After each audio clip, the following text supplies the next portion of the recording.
Okay, welcome to this session about building and maintaining and managing local communities. And I'm mainly a tango teacher. And if there is one thing that I've learned in 25 years of tango is that if we don't have local milonga organizers, local event organizers, the whole universe and ecosystem of tango will collapse. Because why take classes if you can't go to milongas? So there goes the teaching out of the window. And also you don't have this shared community meeting place that is a milonga. And what I find as a teacher still very sad in a way is when I see just how much local organizers, especially in smaller communities, struggle. They also struggle in big communities. And because tango communities do not exist in a vacuum, we all exist within the economical model of capitalist economy. There is also money involved. And as social dancers, when we come to local milongas or to international events or when we take classes, we pay money. So we kind of assume that everything that needs to be run as a structure in tango also follows the capitalist business model. But that is actually not true. In most European tango communities, it is run through the structure of cultural associations. And there are various reasons for that, and we wanted to invite people who have experience with running tango communities, especially smaller local tango communities, not the big cities, the top three, with the model of a cultural association. And how I would like to structure this talk with Isabella from Mannheim, and Ellie, who lives in Berlin, and Sabine, who is from Erfurt. I would like each of you to take 7 to 10 minutes max to tell me who you are, what is your experience with running associations or maybe a tango school. Maybe you have had different roles, different experiences. I want you to mention one best practice that you really cherish, that really helped you and that you could share with everyone else. And I want you to name one major challenge that you have encountered. Who wants to start? Let's start with Isabella. Okay, thank you, my dear. Well, so I took some digital notes, so excuse me when I'm looking at my phone. So yeah, I'm Isabella. I'm dancing tango since 25 years. I'm running a tango school. Next year it will be 20 years. Actually, this is a non-profit tango school. But I'm also one of the founding members of Pro Tango in Germany, which is an association for tango professionals in Germany. We wanted to give them a voice, also to be able to live in the economic system here in Germany, because we have some needs as professionals. So we have to, well, make kind of an income. We have to pay taxes, we have to get insurances, etc., etc. And we want to have a voice in the politics to make things easier for cultural activities.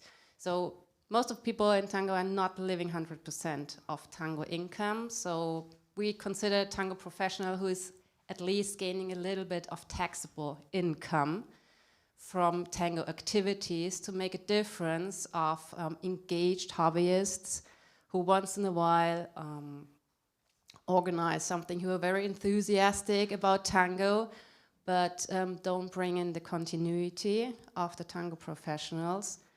And that's when we made just a distinction to say, okay, if you have kind of taxable income, you consider as a professional tangoist, tango professional, and you can become part of Pro Tango. We're also dealing with the GEMA in Germany, which is a big issue. So if you're organizing, if you're teaching, if you're organizing milongas, you have to pay GEMA, or you should at least. What is GEMA for? I don't know what GEMA is. It's like, what is Copyright? It's a copyright tax that you have to pay.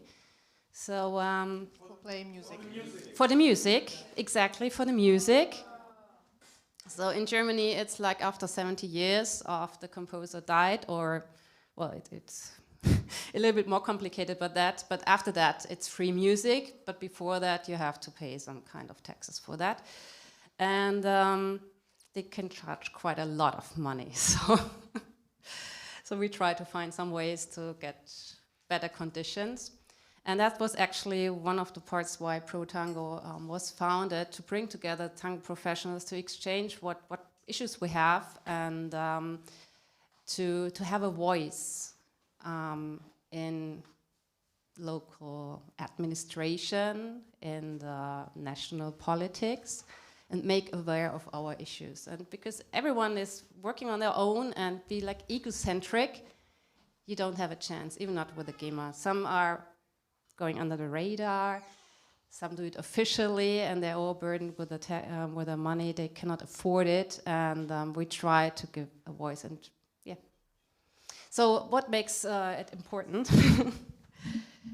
Let me check what I wrote down. So building a community, I would say, first of all, yes, you need to have some common interest, or you create the common interest. What I see is like, for Germany, you need like an organizational structure, yes, an official structure to be able to do something at the end. And you need kind of continuity. So it's not enough about enthusiasm. So if you would like to be successful, you need like continuity and reliability. And this is also the biggest challenge that I see in especially also non-profit organizations. People are enthusiastic at the first moment, but after a while they say, yes, it's taking my time. It's a lot of engagement. They question what they get out of it. We had the topic already, what I'm getting out of tango. And then they stop their engagement. And this is not only true for tango associations, it's in general big issue for non-profit organizations. We see it in everyday life. Sports clubs don't have enough trainers anymore. They cannot offer training for the kids, or training is moved to the afternoon, to the evening, and or just they stopped their engagement because everyone is overwhelmed and overburdened with everyday life and making up their living. So yeah, that's for me the biggest challenge, to keep the engagement and somehow find the balance within associations, and also money, of course, but we all have the problem. Yeah. Hi. Thank you. Hi, I'm Ellie Mutchler, and I am a teacher here in New, and I'm also a long-time dancer, and one of the founding members of the New Community Tango Association, which was founded about 1.5 years ago. It's sort of a rolling process. I am not the primary organizer, so I just like to say that caveat up front. But I have been involved in the New Community for longer than it was even officially a community. So now, having become an association, or going through that process in the last 1.5 years, we're dealing with some of the challenges of putting a sort of a business structure into a nonprofit structure and seeing how those two things fit together. It was a conscious choice to go in this direction. It seems like the best fit for New. I mean, when one looks at the engagement of the community and the different kinds of offerings that are here, it is the rational road to take. But if one knows anything about German bureaucracy, the fit from one to another, even if logically it fits very well, logistically, technically, and bureaucratically, it's often a bit of a challenge. So that's ongoing. But one of the things that has drawn me to New and has kept me here since I arrived in Berlin, was one of the first, actually the real reason that I decided to stay here when I first arrived, was that the sense of community was so extremely strong. Like, this was one of the first places where I really truly felt at home, and I have always, since I first arrived, had this sense that this is sort of this is sort of my living room. I've just always spent a lot of time here, and that's something that I see a lot of other people really, really appreciating. And it's kind of funny that it might start with the space, but I would say maybe the thing that I think, a different example, something that I think that NU does really well, is it provides a third space. So it's not a work, it's not a home, and it's not a space that you even necessarily have to pay to enter. It's a place where you can be yourself, you can be expressive. You can learn something, you can try something, you can meet new people and connect and stay connected. And what we're trying to accomplish with the new community is to give even more opportunities for people to connect as a group outside of the structure of classes. So there's, that we have the regular Friday milonga. We have now a monthly milonga that is that's run by students who are themselves so engaged and motivated and excited that they've just started their own milonga. But there's also new offerings like there's a Sunday matinee. So when there's musicians that come through, it's a free opportunity. You can, just donation based for people to come and listen to tango music. They can dance if they want, but it's primarily not a dancing event. But it's a place where people can go and be interested and learn about the culture, about the music, connect with other people, regardless of whether or not they're dancers. There's the last winter, there was a series of movie nights, so different dance films, not even necessarily just tango, just dance films that we can sit, pull all the sofas together. In the other room, we have a big leinwand, so screen, and people can just enjoy a film together. And these are things that are outside of the course structure, outside of paying events, that really allow people to be themselves in a tango environment without having to dance. But it's a nice way to get people involved and to keep people involved, even if they're in a phase where they're maybe not dancing at the time, for one reason or another. So I think this idea of the third space is really very valuable. Still, because we have to pay rent, we come to the third thing, which I think is what is the challenge. Berlin is gentrifying extremely quickly. You can really watch it happen. Like, you can watch the shops change, going out from the center of the city. Really in a pretty quick rhythm. You can see how the stores, old barbershops get replaced with fancy coffee shops, and so the price of everything goes up, and the price of rent is going up. And so obviously we're trying to find the balance here for how we can keep this space accessible to people, how it can continue to be a place where people can just come because they want to and not necessarily have to pay to play. And that's definitely a struggle, how to develop a structure which feels fair, which is still accessible, which keeps people engaged. It doesn't push them away, but also demonstrates that there is a value for the work that we do here. There's a value to being able to learn a new skill. Finding that balance between keeping the options open, staying very welcoming, but also still being able to pay the bills as that pressure comes from the other side, which 10, 20 years ago was significantly less. There's a lot of free space here, and that's what made tango so strong initially. Thank you. So I'm Sabine. I'm from Erfurt, a middle small town, you could say. And I started tango in 2005 by chance. I didn't even know I learned tango, and that was in Argentina, where I was for half a year. And when I came back to Erfurt, I was immediately looking, where can I go dance? And it happened to be an association. And I immediately became a member of that association and became active in that. So from the beginning on, I danced and learned in a non-hierarchical structure. And I think that is also what kept me going. So it was an important thing for me to be in an association. I was for 15 years the head of this association, and I'm still in the organizing committee, so I'm still very connected with it. Our association has about 50 to 60 members. That's not so much. but we also have many guests. So for our events, it's not so important if you actually are a member or not. It doesn't matter. If you are a member, you get some things cheaper than the others, but our offers are practically very cheap anyway, so it doesn't really matter. And I think one strong thing of the association we have there is the fact, as we are a smaller town, that we take the people as they come. We don't have the luxury to choose from a big mass of people. We are happy for anybody who comes, so we take them as they are. And I think that is a big advantage because it lets the people grow in their own speed and it lets them give what they have to give. So I was asked to give a best practice example, and I have something very concrete.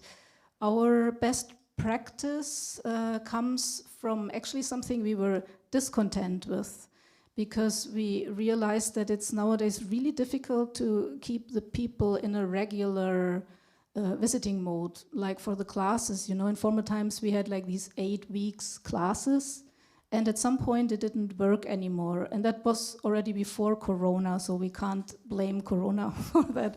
It was before that people couldn't always come, but they still wanted to be part. And then it was this problem like, yeah, what do we do when they pay beforehand and then they can't take the classes, then they have to take them in another course. But we felt, this is very disruptive and there are the levels, what do we do with that? And at some point we realized we have to make it work. We cannot always say this is an obstacle, it's a problem. Why don't we take that and we create a structure that makes that not only okay, but an advantage? So what we did is that we created an open course system, a very flexible system. We have 2 courses a week, like one for middle and advanced people and one for beginners and lower middle. And they can come whenever they can come, and they pay for that class, or they have like a 6 or a 10 card, and then they get crossed the one lesson. And we make each lesson like one unit, and we also make sure that it somehow builds up or repeats so that they get what they need for their level. But they can come every week, they can come twice a week, or they can come once a month, and they will still get something out of it. And also we welcome that they come without a partner, because that was another thing we could never make sure, you know, in the beginning. We tried to couple them with other people, and it was always a mess. Then they were discontent because it wasn't the partner they wanted, and it was problematic. So now we say, just come. And we couple people up, and some are more experienced and others not, and some want to lead, but then they have to follow. But somehow it works. As it is so flexible, we tell the people, this is how it is. It's flexible for you. We also have to be very tolerant, but you also have to be tolerant then to get what you get in that class. And that made people much more happy. They really like that. They feel they don't have to apologize all the time, that they couldn't come for 3 weeks and that they had to take a break. So they feel safe to just include it in their life as it fits. And we as teachers, we are also okay with that, and we don't have this problem like how do we give them the classes back that they already paid. So it's a good practice that came out of a problem. And the other question was, what challenge do I see for associations? And this is actually from my very personal experience as a head of the association. And it's the conflict of how much do I decide and how much do I cause a process of democratic common decision. And it is a conflict because on the one hand, if you're a non-profit, you want everybody to be included because it's a community. You want to be basic democratic. You want the people to be okay with the things, to engage. On the other hand, you need to get things done. Yeah, you are an organizer, so you need to have things organized. And that sometimes can be problematic. And if you're a very, very good organizer, you tend to do things. And then it is very likely that your community gets dependent. They see you do it well and they lean back. They come and they enjoy and they also praise you, but it doesn't make them more active. The more you step back, because maybe you are sick or you have not the power anymore, the more they have to do something. And then people step up and talents that you haven't seen before may rise and do something. But if you organize too little, then nothing gets done because nobody is there who channels all the wishes. So I would say the biggest challenge in an association is the awareness to see where the people actually want to co-decide with you, and the moments where you have to take a decision and where they're actually okay if you step in front and you say, we do it like this now. And to be very, very open and aware what is going on of the two, and if you have to step back or step in front. That's, I would say, the biggest challenge of the organizing committee. Thank you. Let me just take this. Thank you. You were also very efficient in time. So let me just briefly summarize the best practices and the challenges. So for you, one of the best practices is to keep the continuity going. Yes. But it is also a challenge to have people who are actually motivated enough to keep the continuity going. What you said is one of the best practices is creating a set space where people can engage in vertical or maybe horizontal activities without paying. Creating social cohesion and creating kind of like a nest feeling, a space where you can always come. And your main challenge is basically facing the current economical conditions of late-stage capitalism. In a big city that is very quickly becoming more and more expensive, and cost of living becoming higher and higher. And for you, the best practice was to actually take a problem and be so flexible so that you offer flexibility to your members and your students and gain from that flexibility. And your challenge is how to have a democratic process, because this is what the association is supposed to be, and yet how to get shit done and take decisions. So because you were so efficient with time, I take the liberty to also say something myself. I work for an association in Paris. We only offer classes. We do not organize events, although we have organized tango holidays in the past. And if I just were to briefly mention our best practice and our challenge, we offer weekly classes and thematical workshops, and we have also created a flexible system of passes where people can go in any classes and in any workshops, because in a big city like Paris, the offer of cultural activities that people can do is immense. So you have to not only compete with other tango teachers, you have to compete with movies and parties and restaurants. And in a big city, people often do not engage long-term into an activity. So we realized at some point there is no point forcing them to take a yearly subscription, for example. And so we also went for flexibility. And what we noticed is that to keep the communication line very short between the students and the teachers, having a really clear, good website, very clear social media, and very short communication channel. And a big challenge for us was to, because we are a group of 5 people, is to keep track of the activities of the association, because it also comes with a lot of legal requirements. So you have to keep track of all your incoming money, of all your documents, of all. So we try to come up with very clever ways of using shared Excel documents to both track the student presence and all the income and all the payments and everything, and to be very rigorous with controlling our administration, because in France, anytime you can have a check and then you basically hang if it's not right. So what I would like to do now is we have mentioned 3 very different challenges. I would like each of you to pick one of the challenges of the other and maybe give your opinion or advice or experience about that challenge. So, people who are motivated to keep continuity, gentrification, late-stage capitalism, and democratic versus authoritarian processes. Who wants to start?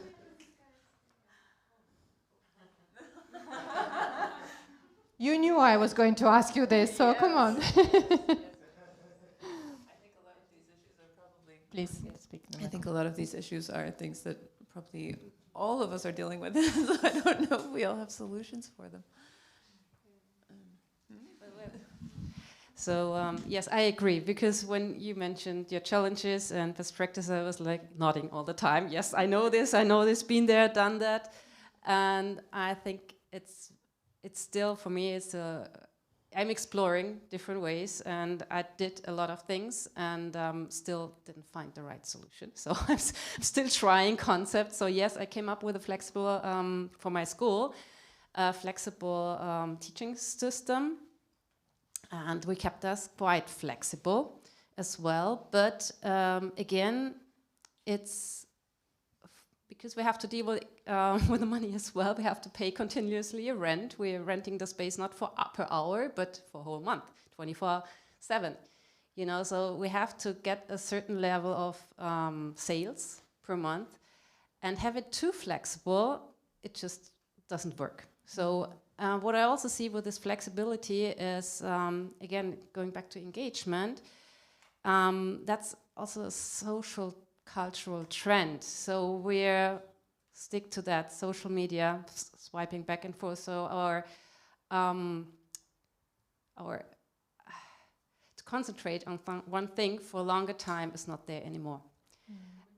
It's a commitment, yes, and people are not willing to commit that long. On the other hand, tango, to really learn it, needs a lot of commitment. And therefore, I went back from this flexible system. So I still offer it, but I'm not doing one class with one topic anymore, because people who came continuously, they wanted to have like more classes in a row with the same topic to be able to practice and not just rushing by. So everyone can come now and get one class as one set of topic, but people, I do 4 for the same topic in a row, and they appreciate it and stay longer, because otherwise they said, yes, that's one time, and then I forgot everything. So some are looking still for continuity, and it helps them also get to engagement. So I still, as said, I don't have the golden rule for everything. I have the thing. Yeah. Okay. I'm going to veer off into the abstract. I think it's.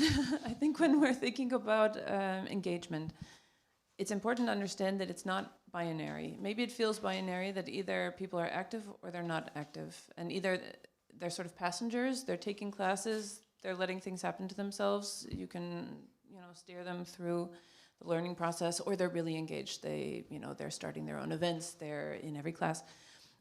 But I think that it's maybe possible to break it down into different kinds of people, and this maybe goes a little bit in the direction of what you were talking about, like what are the different kinds of things that motivate someone to be engaged. So if you think the person that establishes an association has a particular kind of personality, that a starter is a unique kind of individual, and there's probably not very many of them, I assume. Most people like to go with a group that's already moving. But once an organization is started, then the question is, what kind of people do you need to keep it moving forward? So if you think about the people that are really excited about proposing new projects, people that come with lots of new ideas, they might have great ideas, but they have a hard time getting it going. There are people that are really good at connecting others. They're very good at the cultural side of it, or the groupiness, the clumpiness of it, but aren't necessarily the project starters. And there are the people that they just want to come and take a class on a Wednesday night and then go home. Like, they don't want to have to do the other stuff. But I think if we can And I don't have a solution for how, but if we can sort of identify what kinds of people are there in this mass that we maybe kind of think of as being unengaged, that we can identify how we can use them in different ways. So connect the people that have a really cool idea with the people who are really good at starting things, but maybe aren't the people that maintain it over time. And maybe find a way that allows us to sort of pass the baton to the next stage as you develop it, so that the person with the bright idea isn't necessarily forced to be the one that drives it through. And I think that that's just sort of normal human nature, especially when we say an association or, you know, there's hundreds of people that take classes here. You're not going to get everything from everybody or from even one person. So if you can identify where their strengths lie, I think that that would help maybe unclog the system. Just a thought.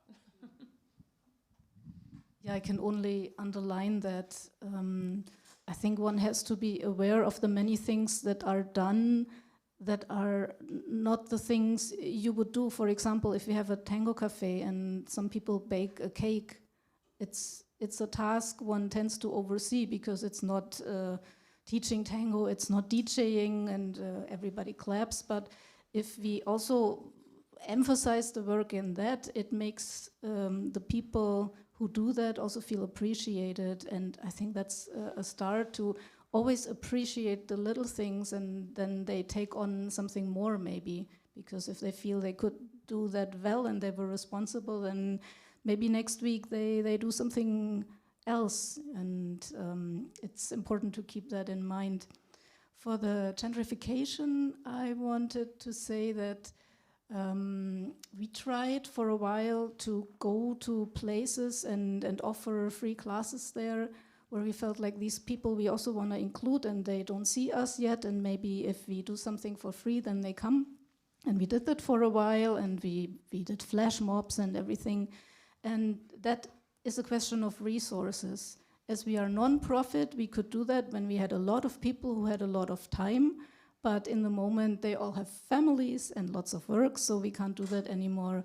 So yeah, that again is a problem if you are if you have to make profit or if you have to pay the people who do the classes. But that was one resource we had for getting more to the people, that we really went everywhere, not everywhere, even in old age houses and yeah, really everywhere. And, So I would like also to say something about it. In Paris, although we work with the modality of associations, you notice a very clear difference between associations and how it all happens in Paris as compared to when I go to teach in a small French city. So all of France works with cultural associations for tango. But in a smaller city or in a very small community, it is still a real association, which means that everyone is a member, people all know each other, they do a lot of horizontal activities, and it is a very tightly knit community, and also very close to the original idea of what an association was created for as a form. It was for people to manage their shared activities without necessarily being always in the business model. However, it is almost impossible to run it this way in a big city like Paris. You become almost automatically a service provider for consumers.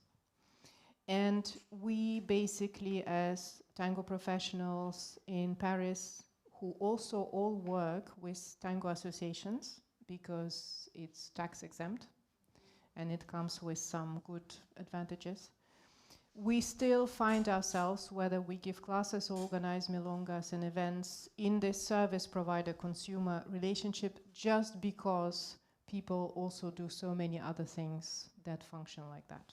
Movies, theater, other classes, other activities.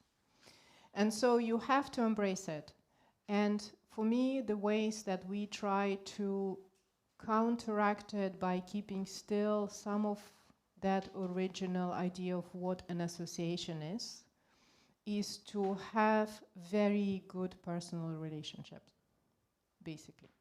So the personality of the teacher or of the organizer really matters for how good the milonga will, who will be attracted to the milonga, who will be the students, how will the students feel. Things like creating a common group chat for students of a particular workshop that they can practice with each other, having, again, a very short communication between teachers. So what you're basically trying to do is to remove yourself a little bit from this idea, I'm a service provider who is selling you classes or milonga, but we are just two people who really love doing this. And yes, you are paying me and I'm giving you something of value in exchange, but that's not the main thing. But I find it personally to be a constant tension field because, again, hashtag capitalism.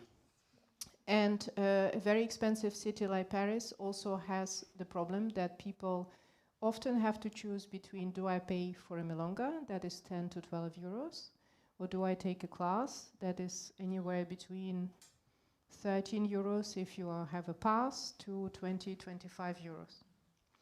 And we have a lot of young people in Paris, students who do not have money for either.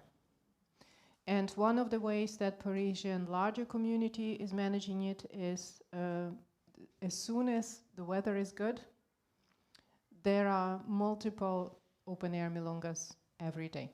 And most of them are free or donation-based. And although maybe you can complain about the floor and the level and the DJs and maybe not everyone enjoys it, it is still a very important factor in giving this sense of a third place. It is a third place where you can still dance, but there's also, we go for a picnic with a group of friends and then we dance a little bit. And I find that that is paradoxically a very interesting way of balancing it with the paid milongas and inexpensive events. Yeah. How do you handle bureaucracy for open air events like that? Because here in Germany, if you organize something, even if you consider yourself not a professional, you're liable for what is happening, and you have to get permission to do something in open space. Yes, you can gather privately, but nevertheless, police may come and ask you if you have permission to do something there. So we have hardly any support. And GEMA, don't forget about GEMA, yes. Yes, I know. For free for 1 year, then they come No? there and pay 2,000 euros. Yes, exactly. So we have a big issue here in Germany because of all these regulatory things. So I can say briefly, I have not been myself involved in this, but I know a little bit. So what it used to be is that each open-air milonga organizer had to struggle with the bureaucracy. It's not as complex as in Germany, but it is still complex. You still need permission. Police will come if you don't. You also have to pay some rights, if I'm correct. And you have to also have permission for every instance of your milonga. On this day, I will hold this. And a lot of milonga organizers were struggling with it. Some gave up, new ones came. And I know that the recent development is that they all got together. They got together and said, okay, first thing we are going to do is divide the days between us. So there is no bad vibes. You take this location on this day, I take the same location on the other day. They faced this bureaucracy together, getting permissions. Some permissions were revoked. There are some places that are no longer allowed to have milongas. And then they got permissions for other. And we have our best open air, nicest open air milonga is Sunday afternoon, every Sunday afternoon. It's really lovely. Me and my friends, we go there as well. And so yeah, it's still a lot of work and it's still a lot of struggle. And I'm really happy that there are people who are willing to do this for literally no money at all.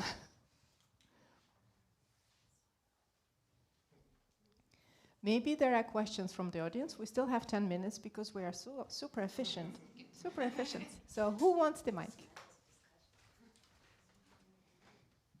Yeah, thank you so much. I have a kind of paradoxical observation, and I'm really disturbed. Yesterday we were mapping out why we need the community, and most of us were writing things like, this is my home, this is my family. So really a strong socially bonded concepts, like in the concept of community, no, that we were talking about in the morning. If it comes to associations, and I can share the observation as well with our own observation, people are actually looking for everything but not the social bonds and the commitment. No, they want to sneak out the 8 weeks class because it's already too much commitment. So how does this work together? That on the one hand there seems to be a strong need for being together and meeting in third places, and on the other hand there is this lack of commitment and